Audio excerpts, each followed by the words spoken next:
Todos os dias, cotidianamente, havia tomate para o almoço. Eles germinavam em todas as estações. Jabuticaba, manga, laranja, floresciam cada uma em seu tempo. O tomate não. O tomate coroava os pratos. Parecia um reino em que o arroz, o feijão, a carne, a abóbora eram súditos. E o tomate, pedaço de um rei sacrificado, reinava sobre todas as coisas, insistindo em dar sustância às nossas refeições.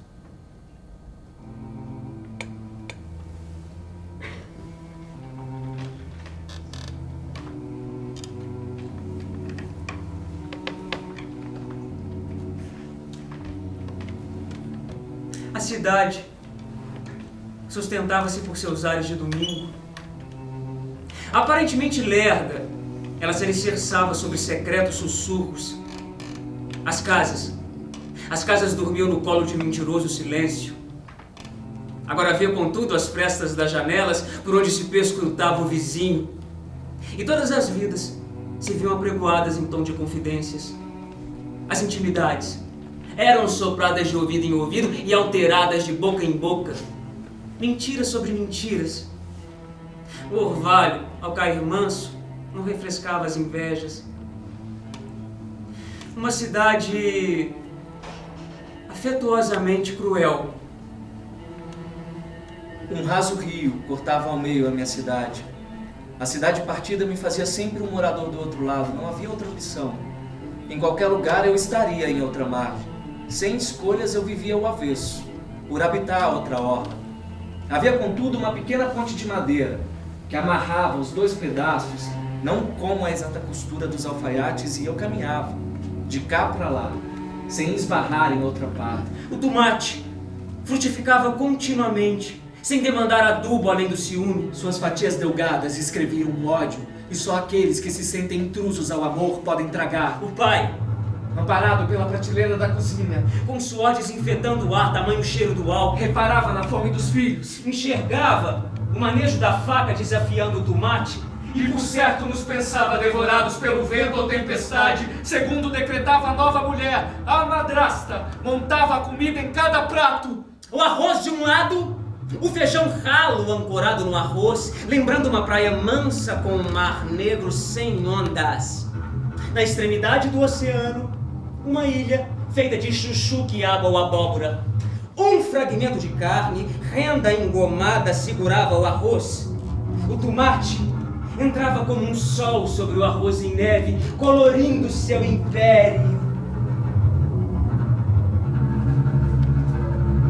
A minha irmã, a mais velha, carregava os olhos secos, as mãos cruzadas sobre o coração e raramente se debruçava na janela. As pedras mais antigas que engravidam a terra invejariam o seu deserto. Passarinho não canta, passarinho lastima. Minha irmã me dizia, diante de demasiada liberdade, seu canto vira pranto. Ela teimava, liberdade quando abusiva mais amedronta. E ela completava, ter o céu inteiro por caminho, espanta até as asas. O medo interrompe a liberdade, mesmo no coração dos pássaros. O meu irmão, o mais velho, ele me convidava para trás do muro. Ele carregava pedaços de vidro no bolso da calça. Aí, escondidos, ele começava a mastigar as lâminas. O barulho me fazia arrepiar. Eu pensava na sua língua sangrando e no vidro, retalhando a sua garganta e se misturando ao tomate do estômago. E o canto das cigarras, mas o barulho dos vidros triturados pelos seus caninos dentes me irritavam. Depois ele cuspiu o vidro, moído, e o chão parecia ladrilhado com pedrinhas de brilhante. Era bonito. Mas meu amor não passava por ali, não. O gato, que não miava, ele pertencia a outra irmã, a do meio. Branco, com um olhar azul, ele abria a boca, mostrava os dentes afiados, mas se negava a miar. Acomodava-se no colo da irmã, igual semente se aninha no fruto, e ninguém ousava tocá-lo. Vez por outra, ele soltava um lamento, arranhado e brando. Em sua cara, ia-se uma preguiça diante da agilidade dos ratos, e de muito amoroso a gente sabia que ele jamais mudaria de cardápio. Bebia leite e lambia, no bem fundo da travessa, como se fosse sangue. A minha irmã, a mais nova, nasceu sem mãe. Balbuciava seguidamente o nome do pai. Ao tomar o trem, a partida da mãe foi anunciada. Então ela crescia sem raízes, desprendia-se fácil do chão. Ao ignorar a origem, descosturou o futuro. Cedo encantou-se com o globo terrestre pousado, sem rotação sobre a cômoda escura do quarto. E cada dia nascia em um lugar diferente e marcava com um alfinete para não repetir o nascimento. Era França, Itália, Cuba, Grécia, Portugal. Eu avistei o padre, representante de Deus na cidade, atravessando de bicicleta a ponte do rio. Padre! Padre! Padre! Como o mundo, eu não sabia de onde ele vinha, nem se ele viajava para o céu. O vento soprava a sua batina negra e parecia que um anjo de fumaça escura voava com ele. Aí o padre puxou a batina até a altura dos joelhos. Eu decepcionei ao ver sua calça de brim. Era Bege. bege. Bege. A calça do padre era bege. O santo homem era também um homem. O santo homem era também um homem. O santo homem era também um homem! Eu quis ter uma bicicleta para me buscar muito depois de mim! Sem o colo da mãe, eu me fartava em falta de amor. O medo de permanecer desamado me fazia o mais inquieto dos enredos. Para abrandar minha impaciência, eu me sujeitava aos caprichos de muitos. Eu exercia a arte de me supor capaz de adivinhar os desejos de todos que me cercavam. Eu engoli o tomate, imaginando ser ambrosia, ou claras de neves batidas com açúcar e nadando no mar de leite, igual preparava a minha mãe, com as mãos do amor. Eu desconhecia o amor. Mesmo fantasiando em me sentir amado, eu repetia o verbo amar a Deus sobre todas as coisas, amar o próximo como a si mesmo, não matar, não pecar contra a castidade, honrar pai e mãe por frequentar a catequese. Nas tardes ociosas dos sábados, decorar os 10 mandamentos encurtava o caminho para o céu. Tantos me repetiam. E contrito, mãos amarradas sobre o peito, eu duvidava da fé, mas eu insistia em crer em Deus, Pai Todo-Poderoso. Ai! Brincar irritava a ira de nosso pai. Ai. Viver demanda muita seriedade. Só contar estrelas ele permitia, por ser uma lida sem fim. Os filhos assentavam-se no primeiro degrau da escada, em fila, rendiam-se à primeira estrela que viam e rezavam. Primeira estrela que eu vejo, me dê tudo que eu desejo. Naquela tarde eu vi primeiro. Eu orei à luz para não deixar o meu amor se quebrar nunca mais. Ô estrela, ô estrelinha, deixa eu falar uma coisa pra você. Não deixa o meu amor quebrar nunca mais não, viu, estrelinha? Por favor, eu não quero espinho. É que o adeus da mãe me invocou a subtrair a minha crença no absoluto. Ô estrelinha, eu não quero espinho. Eu insisti aturdido. O olhar da madrasta me promovia o seu prisioneiro. Sempre, se ela me encarava a mastigar o tomate, eu passava a existir dentro dos seus olhos. Eu insistia em fugir, mas o seu olhar me sequestrava. Negava ser ela o meu espelho. O meu espelho habitava secreto dentro de mim. Morar em seus olhos era o mesmo que ser roubado de minha mãe. E eu traía. E assim padecia, me permiti tamanho deslocamento. Quem? Quem?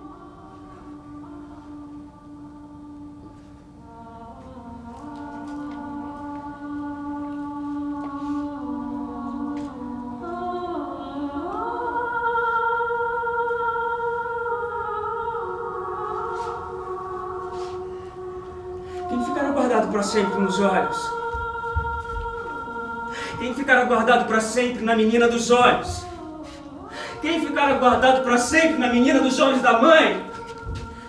Quem ficará guardado para sempre na menina dos olhos da morta? Oh, no princípio, Se um de nós caía, a dor doía ligeira. Um beijo seu curava a cabeça batida na terra, dedo espremido na dobradiça da porta, pé tropeçado no degrau da escada, até o braço torcido no galho da árvore. Seu beijo de mãe era um santo remédio. Sempre que a gente machucava, a gente pedia: ô mãe, beija aqui. Não disse adeus.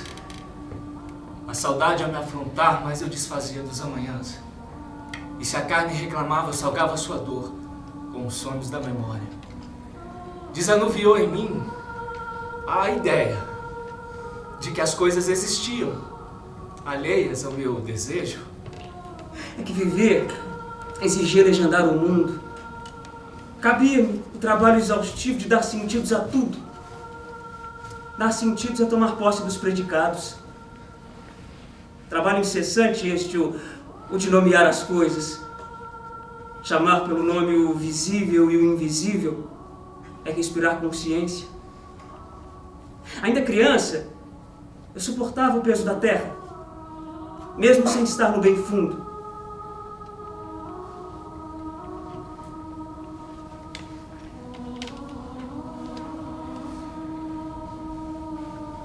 Que a vida não tinha cura, o tempo me ensinou, e mais tarde. Na infância, o calendário foi inventado para marcar o Natal, a Semana Santa, as férias da escola, os aniversários. Os dias deslizavam preguiçosos, repetindo manhãs e tardes entremeadas por serenas estações. Impossível para uma criança viver a lucidez da ferida que se abre ao nascer, e não há bálsamo capaz de cicatrizá-la a vida fora. Nascer é abrir-se em feridas. Antes, minha mãe, com muito afago, fatiava o tomate em cruz, adivinhando os gomos que os olhos não desvendavam, mas a imaginação alcançava. Isso, depois de banhá-los em água pura e enxugá-los em pano de prato alvejado, puxando seu brilho para o lado do sol. Cortados em cruzes, eles se transfiguravam em pequenas embarcações ancorados na Baía da Travessa. E barqueiros eram as sementes vestidas de resina de limo e brilho. Pousado sobre a língua, o pequeno barco suscitava um gosto de palavra por dizer-se. Assim, outras palavras mais doces que o açúcar.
Indicava no quintal a galinha pro almoço.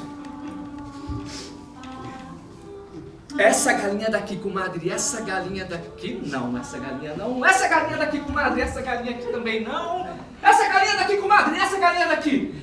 A mulher da sombrinha vermelha, a nossa vizinha, olhava e imobilizava a ave pela força única do seu olhar. Indefeso, o animal permanecia parado, como se brincando de estátua. A mulher da sombrinha vermelha tinha na carne uma educação exemplar. Aprendera na cartilha das abelhas e de um tudo só retirava o mel. De tudo dispensava o supérfluo. Ela compreendia a solidão que o macarrão exigia. Por exemplo, dia de macarronada... Eu só comia macarronada. Eu conhecia a mulher da sombrinha vermelha, esposa do homem do guarda-chuva preto. O meu marido morreu com nó nas tripas e foi plantado num pequeno cemitério da cidade. Eu nunca entendi nó nas tripas. Tem alguma coisa a ver com o nó dos bordados? Pai, um nó eu posso ver, o outro eu só suspeito. Gente, mas quem que inventou esses nomes? Não sei. O homem do guarda-chuva preto, eu deixei uma plantação de mandioca como herança para minha mulher. E eu, uma mulher de fé, eu vesti os galhos com as roupas do meu marido e rezava. Eu nunca decorei a oração dela. Você nunca decorou a oração que ela fazia, mas você não suspeitava das perguntas que ela dizia em frente ao galho de mandioca, vestido com as roupas do marido? Você não suspeitava? Ah, isso eu suspeitava. Então já tá bom. Eu desconhecia a extensão do mundo. As minhas palavras minguadas, elas não explicavam a minha descrença na esperança. Eu possuía, oculto em mim, também o que eu não sabia dizer. Eu trazia de cor e decifradas algumas palavras. Era aturdido, suspeito, deserto, profundo, solidão. Eu carregava um amor condenado a minguar pelo exílio. E eu cobiçava conhecer mais palavras para nomear o incômodo perpétuo instalado pela dor. Tudo eu olhava devagar, para bem imaginar. Estacionado na porta do homem da tesoura, eu reparava seus cortes. A sua mão firme retalhava os caminhos riscados sobre a casimira ou o linho. O destino da tesoura era traçado. No meu caminhar não havia amparo. E nunca o alfaiate torturava um tecido para depois perguntar-se para quê. Eu suspeitava que o mundo não fora arriscado antes de cumprir-se. Suspeitar é negar-se a certeza. Eu espichava os meus ouvidos de criança para escutar os recados espalhados sobre a mesa da vizinha cartomante. A vizinha do lado direito da rua previa os destinos. Uma dama de paus junto a um valete de espada indicava amor imprevisto. O rei de ouros predizia fortuna, interrompido pelo as de copas. O valete de paus revelava uma traição, seguida de perdão. Eu ensaiava adivinhar o obscuro filtrado pelas frestas das janelas, mas as cartas nunca revelariam meu escondido amor. Nunca. A parede da casa sustentava um espelho cercado por uma moldura vermelha. E eu, na ponta dos pés, equilibrista, eu buscava meu rosto, me deparava com o outro e me estranhava. O espelho é a verdade que ainda hoje mais me entorpece. O espelho sustenta o concreto. E eu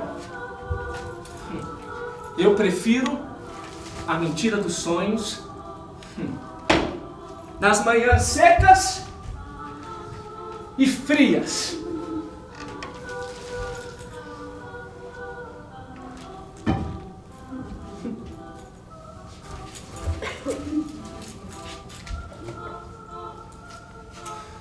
Sem a mãe, a casa veio se tornar um lugar provisório. Uma estação, como indecifrável plataforma onde espreitávamos um cargueiro para ignorar o destino. É que não se desata com delicadeza o nó que nos amarra a mãe. Os cômodos sombrios da casa, antes bem-aventurança primavera, agora brigavam passageiros sem linha do horizonte. Se for o lugar da mãe. O meu irmão, o mais velho, o degustador de vidros, sabia ler e escrevia. Escrever era também pensar, eu desconfiava. Ô irmão, como é que rabisca a palavra tomate? Você quer saber como é que escreve a palavra tomate? Como é que escreve a palavra tomate? Para escrever a palavra tomate, é preciso afiar bem firme a grafite. Só com a ponta do lápis exageradamente fina é possível escrever a palavra tomate. Entendeu? Entendeu mesmo? Entendi. Para escrever a palavra tomate, meu irmão necessitava de um punhal. A minha irmã, a mais velha, gostava de agulhas. Desocultava seus carinhos nos bordados. Deixava a cabeça tombar sobre o pano, como se procurasse o próprio colo. E construía paisagens com pontos de cruz. Trazia na testa uma cicatriz enviesada. Ao brincar com a sua boneca de celulóide, trancada no banheiro, escondendo-se do pai, caiu e levou muitos pontos. O medo transbordou sua fronte com pontos de dor. O pai partia nas madrugadas, secas ou frias, e viajava por distantes estradas. A certeza de que a gente fora lembrado por ele, mesmo por remorso, exalava das fatias de mortadela que A incensava... madrasta decapitava um tomate para cada refeição. Isso depois de tomar do martelo e espancar com a força dos seus músculos os bifes. Sofrer amaciava, talvez ela pensasse. Mas o martelar violento avisava aos vizinhos que comeríamos carne no almoço. E com sal na ponta dos dedos, ela salgava os bifes dos dois lados, lentamente. O sal agia sobre a carne morta, né? E uma água ensanguentada se empoçava no fundo da travessa de louça. O gato da minha irmã do meio suspirava diante da sangrenta água. Eu queria sempre desaparecer com o circo, mas circo não havia. Aí veio um dia, eles armaram na praça central da cidade com aroma de pipoca e cor de amora. A minha mãe me levou. Naquela tarde, a gente penetrou debaixo da lona quente. Era uma tarde quente. Aí depois eu lembro que eu cheguei em casa, eu deitei, dobrei os joelhos, peguei o lençol alvejado da cama e armei meu próprio circo. Só meu.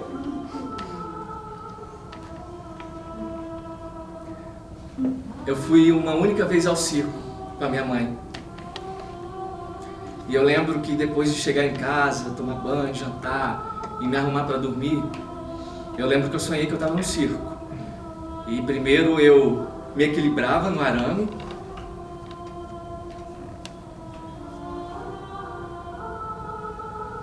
Depois eu girava no globo da morte. E por último, eu me incendiava ao cuspir fogo.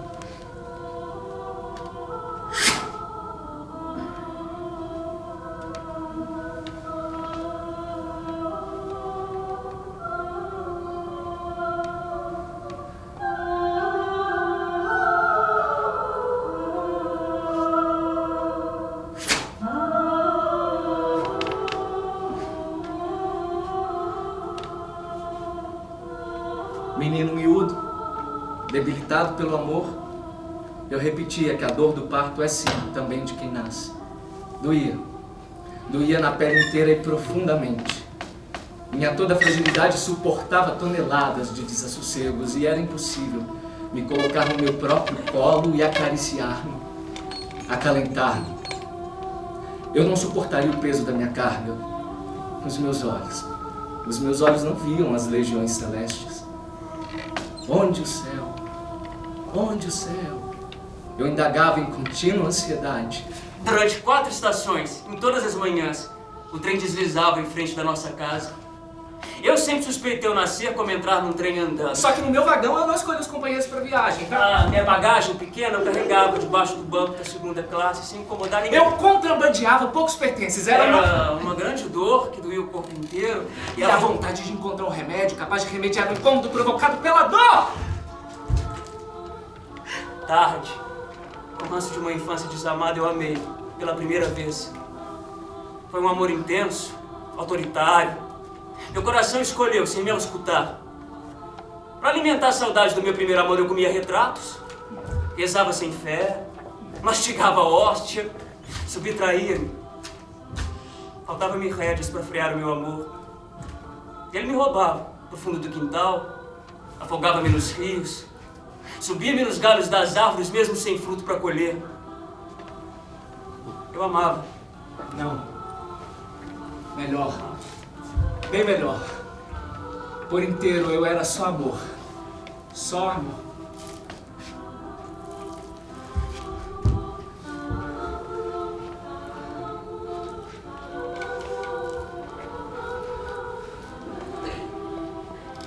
Havia na cidade a madrasta, a faca, o tomate e o fantasma, a mãe.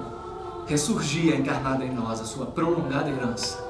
E era impossível para a madrasta assassinar o seu fantasma que inaugurava o seu ciúme, sem passar por nós, engolidores do seu ódio.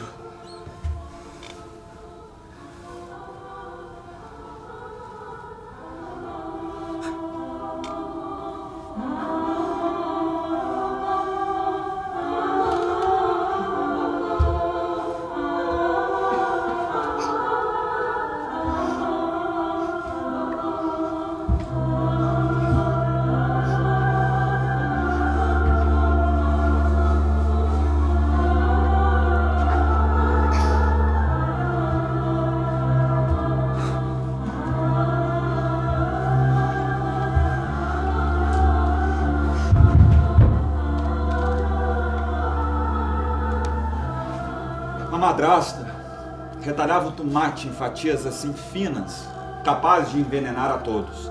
Era possível entrever o arroz branco do outro lado do tomate, tamanha sua transparência.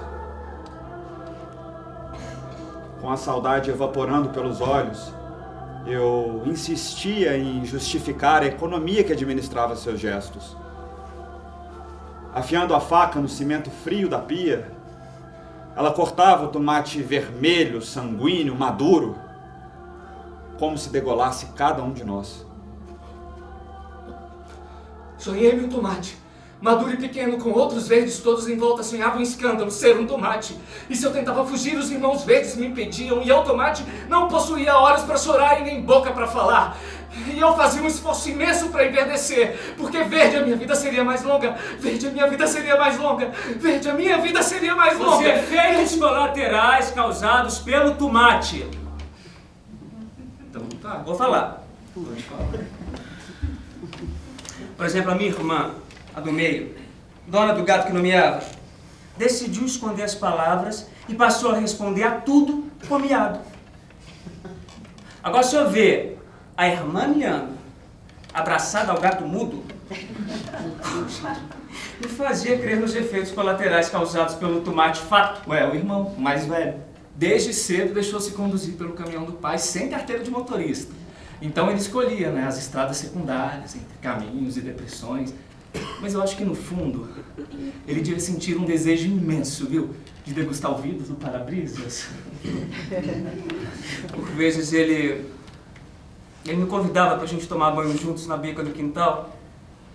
Aí nus, arrepiados pela água gelada, eu contemplava a sua presença e me acusava como apenas um menino, indefeso, cheio de medo do amor.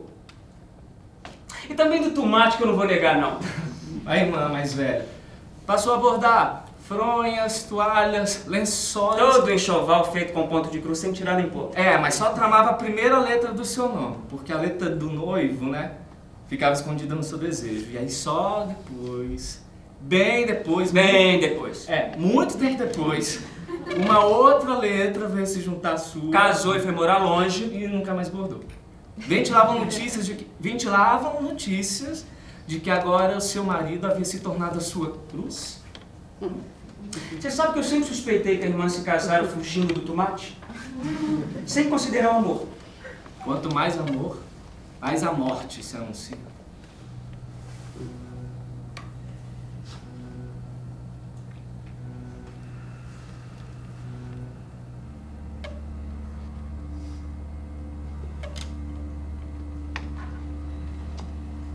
Sobre os dias, a ausência da mãe ganhava corpo. É que quando se ama, em cada dia o morto nasce mais. Sobre a fruteira da mesa da sala de jantar, na janela em que se debruçava nas tardes, na gota de água que pingava da torneira, até no anil para clarear os lençóis ela se anunciava. O adeus da mãe me legou como sina ler o além das letras. Eu aprendi a decifrar depois dos olhares, se de afagos ou de repulso. Lia o segredo das mãos se abençoando ou repudiando. Eu decifrei a censura se manifestando na linha dos lábios, amargos ou doces. Sua partida me deixou como herança a habilidade de explorar o meu tesouro em seu vazio.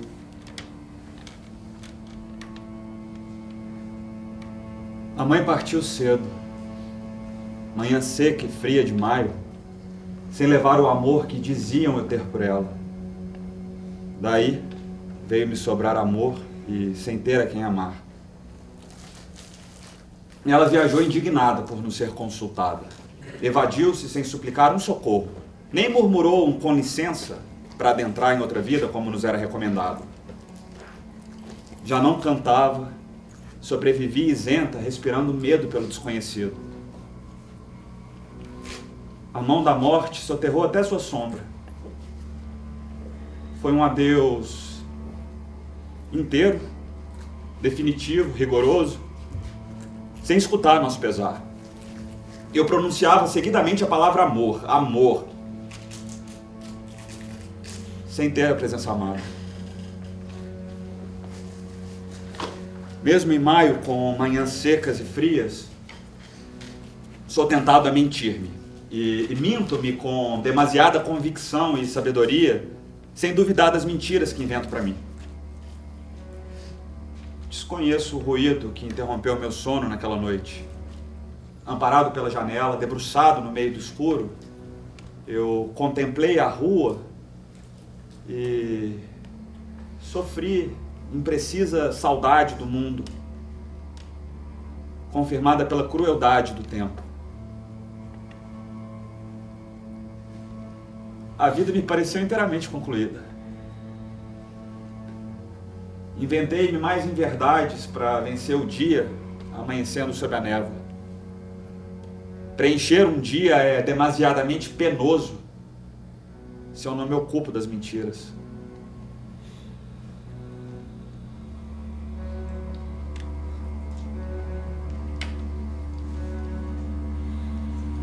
A cidade acordava lerda, como se fosse possível escolher os sonhos.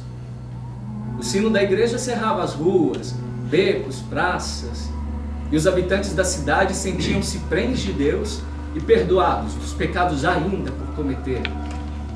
O cheiro do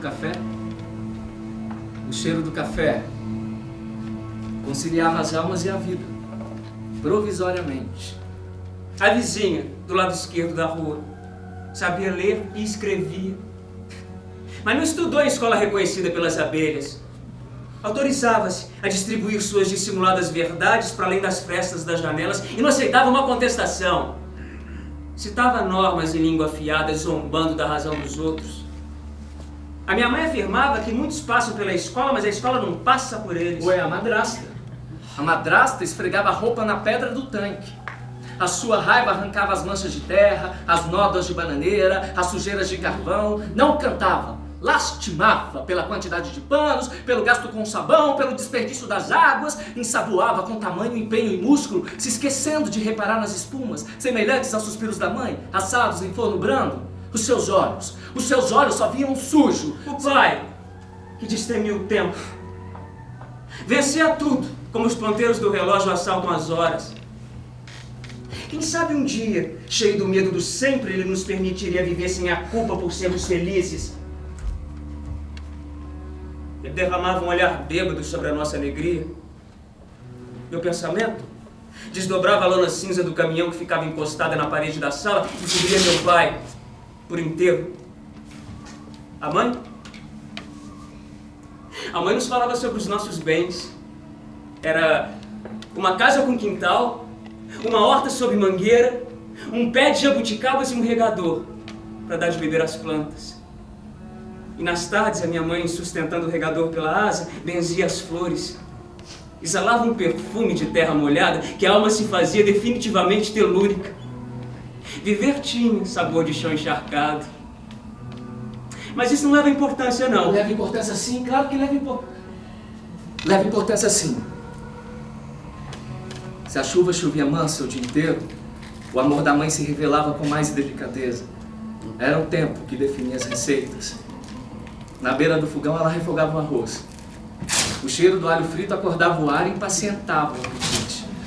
A couve ela cortava mais fina que a ponta de uma agulha. Depois ela mexia o angu para casar com a carne moída, salpicada de salsinha, conversando com caldo de feijão. Tudo denunciava o seu amor. Nós, meninos, comíamos devagar, tomando sentido para cada gosto. Ela desconfiava que matar nossa fome era como nos pedir para viver. Por ouvir dizer, me apontavam como semelhante à fotografia da mãe, que ficava guardada no fundo da arca de madeira de lei. Na névoa do olhar, na melancolia escrita na fronte, na parcimônia do sorriso, até na minha lua das unhas a minha mãe vivificava em mim. Em mim prolongava-se o ranço da sua presença. Era impossível ignorá-la diante de mim. Doía o corpo inteiro. É preciso muito bem esquecer para experimentar a alegria de novamente lembrar-se, viu? Tantos pedaços de nós dormem no canto da memória que a memória chega a esquecer-se deles. E basta uma só palavra. A palavra é flecha que acorda a memória do seu estupor. Não é só a flecha da palavra que acorda a memória, não. O incenso. O incenso é um perfume que me suscita para a incerteza de Deus. A rara fragrância do alfazema guia-me para o bem profundo, pátria definitiva da minha mãe. O odor da mortadela deslancha em mim fragmentos de afagos, relíquias escassas do pai. E o tomate?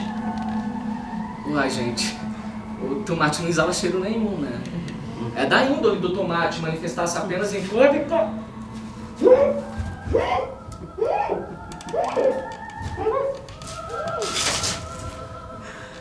O amor, ao anunciar-se, invadiu-me de repente, sem pedir licença, por favor. E naquela época se usava pedir desculpas para ser feliz. Tranquei minha boca. Mentir-me em tristeza preservava a felicidade que me assaltara. Nada mais me incomodava. Só me embalava o porão do sobrado da casa, onde nos amávamos sob um chão de terra e sob um céu de tábuas corridas.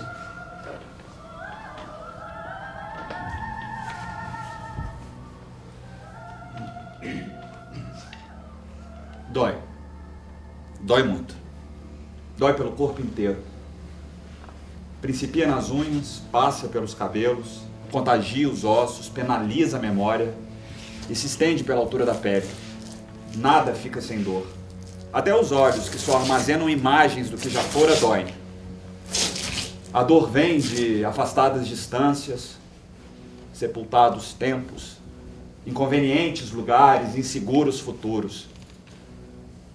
Não se chora pelo amanhã. Só se salga a carne morta.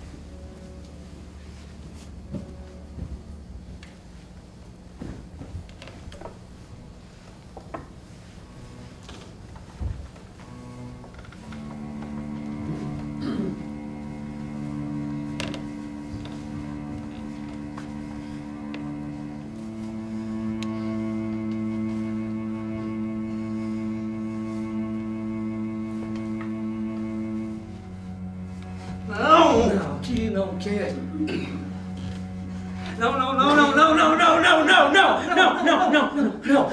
Não amava a Deus sobre todas as coisas. Amava meu amor mais que a mim mesmo. A felicidade destrancava um paladar ácido de culpa que só a alma degusta. Pela boca o amor me devorava. Quando as bocas se entretinham debaixo do assoalho do porão, o paraíso se anunciava. Não. Eu não projetava outro céu. O amor apaziguava as minhas águas.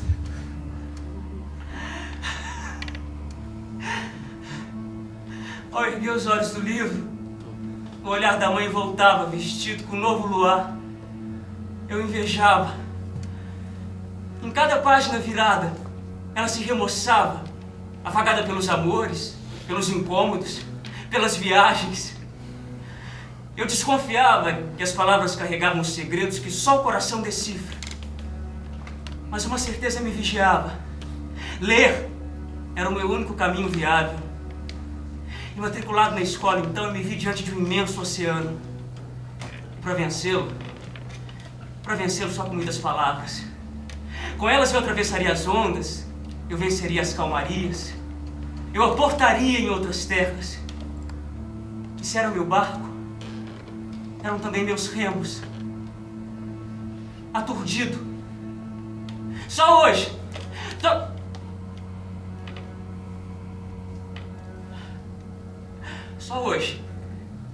Só hoje eu descubro essa sonoridade surda morando dentro de mim, ainda menino. Aturdido pelo medo de no futuro não ganhar corpo e de não suportar o peso das caixas de manteiga. Aturdido por ter alma como carga e ter que suportá-la para viver o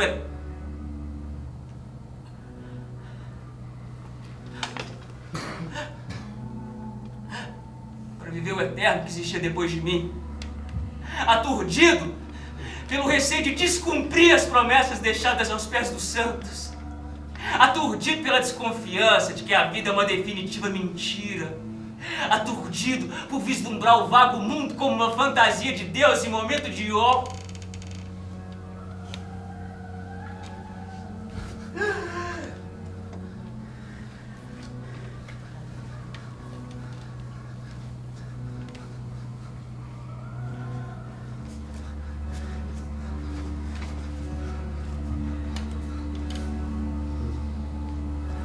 Há dias que o passado me acorda e eu não posso desvivê-lo. Eu deixo a cama carregada pelos fados de ontem. Aí eu vou até a cozinha, sabendo que eu não vou encontrar brasas cobertas de cinzas. Aí eu sofro um pouco de café. Mas o sabor do quintal do meu avô já não me vem à boca. Eu diviso o mundo vivido do mundo sonhado com a nitidez da loucura.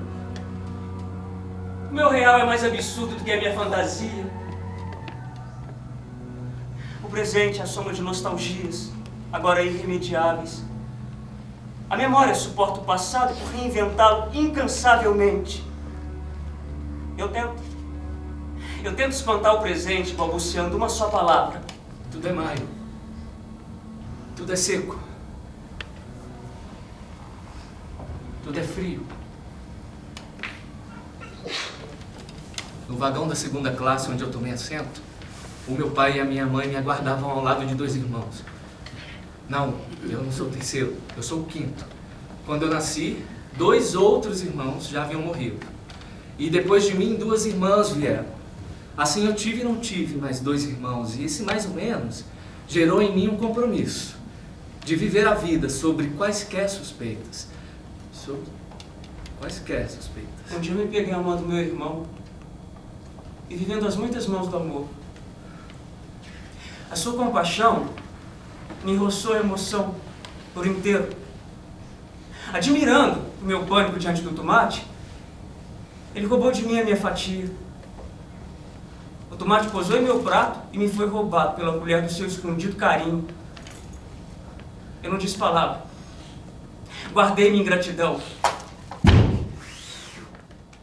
Recostada na cama, debaixo do crucifixo, a mãe exorcizava a dor. Seu remédio era o canto. E as canções de despedidas, de amores perdidos, de abraços partidos, preenchiam o silêncio. Mudos, com os pensamentos encharcados de perguntas, os filhos escutavam os gemidos em forma de música e aprendiam a cantar. O pai, atracado na porta, sem âncoras, respirava o cheiro do álcool. Só que agora, para desinfetar a pele da mãe, para doloridas injeções, a partida da irmã mais velha permitiu ao tomate produzir fatias mais espessas. O que antes era apenas uma transparência, uma hóstia maculada de ameaça, agora se fazia corpo e decretava abandono. As mãos matemáticas da mulher registravam com a faca e com a força sobre o tomate as suas premeditadas vitórias. E mais breve que o susto, o irmão mais velho foi-se. Só que, diferente da mãe, ele não anunciou o endereço de partida. Voou como pássaro, com desnorteio, sem deixar rastro. A lucidez da solidão me enforcava, me impedindo de gritar por ele. A partida do irmão deu ainda mais sustância ao tomate. Era impossível devorá-lo com apenas uma colherada. A minha fatia, então, eu parti ao meio. Era metade para mim e metade para minha fantasia. O correio trouxe notícia da minha irmã mais velha, que não bordava mais. A sua letra trêmula indicava o rudimento de estranhas tramas. Estava só, e havia meses alimentava-se da solidão. Pedia ao pai que deixasse a irmã mais nova ir morar ao seu lado. Sem mais para dizer, se despediu, suplicando o acordo do pai. A irmã mais nova renasceu assim para sempre em outro lugar fora do globo, sem alfinete para demarcar a distância. O gato órfão caminhava sonso pelos cômodos da casa, caminhava miando saudade. A irmã do meio fora dada de presente para um tio distante, com a condição de esquecer o gato, como se para esquecer o amado bastasse uma ordem, meu Deus. Ela viajou impedida de se despedir pela intensidade das lágrimas. Chorava como se o mar morasse dentro dela. O ônibus partiu, levando uma poeira amarga. Eu não sei se no bem fundo a mãe soube da sua partida, viu? É que havia lugares em que o meu compasso aberto não alcançava. Eu pedalava tentando me encontrar em cada fim da estrada, no depois da última saudade. Mas lá também eu não estava. O irmão triturador de vidros. A irmã que bordava mares. A que deixara o gato órfão. A nascida em todas as manhãs no globo terrestre. Eles alinhavam-se agora apenas em minha memória. Era impossível imaginá-los em outro lugar. Restava-me apenas que inventá-los, dispersos, indignados com a vitória do tomate maduro.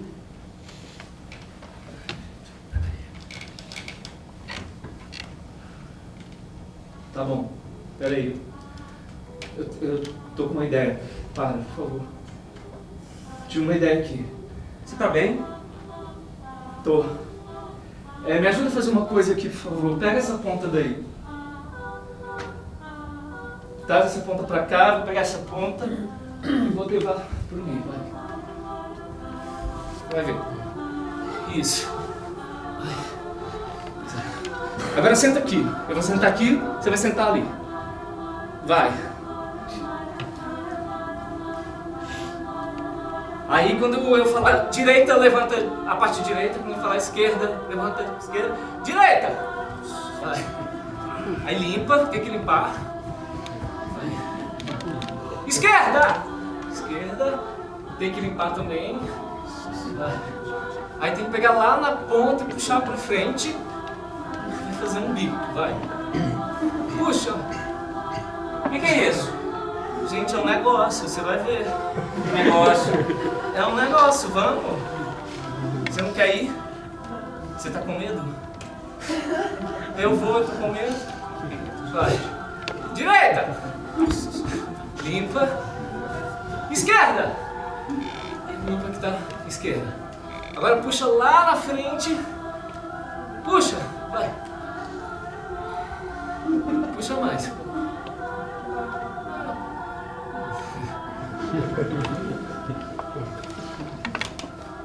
Há que se experimentar o prazer, para só depois bem suportar a dor.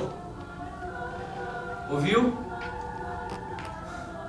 Vim ao mundo molhado pelo desenlace. Todo parto decreta um pesaroso abandono. Nascer é afastar-se em lágrimas do paraíso. É condenar-se à liberdade. Exige-se longo tempo e paciência para se enterrar uma ausência, tá?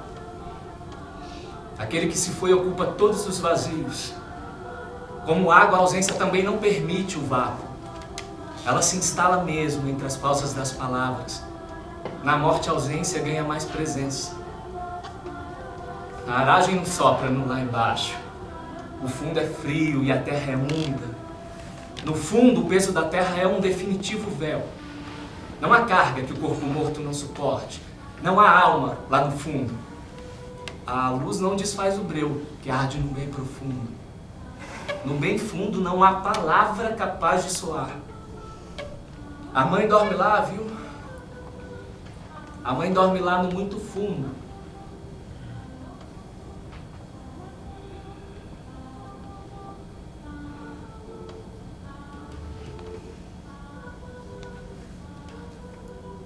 Dobrei, entre contentamento e tristeza, as poucas e mudas roupas. Nunca soube porque as lágrimas se negam a serem doces quando convocadas pela alegria. Sempre chorei salgado, talvez pelo peso da carne morta. Meu desterro, decretado pela voz do pai naquela manhã seca e fria, me fez inventar meu porto. Do abandono construí meu cais sempre do outro lado. Em barco sem âncora e bússola, carrego agarrado ao meu casco caramujos, suportando sobre si o próprio abrigo, solitariamente. Mentir a si mesmo é uma fórmula para aliviar-se, e não há contra-prejuízo ao enganar-se. O pecado sobrevive dentro do pecador. Cada mentira é mais outra fantasia. Por exemplo, os pingos da torneira da cozinha noite adentro perturbavam nosso sono. Só a mãe mentia as torneiras, interrompendo o ritmado barulho. Ela amarrava um pano na torneira e deixava a ponta do tecido se estender até o fundo da pia. O tecido absorvia as gotas e se encharcava, sem interromper o destino das águas, morrendo no bem fundo do bojo. Ela sabia camuflar o ruído sem interromper as águas. A mãe fazia a fantasia virar verdade.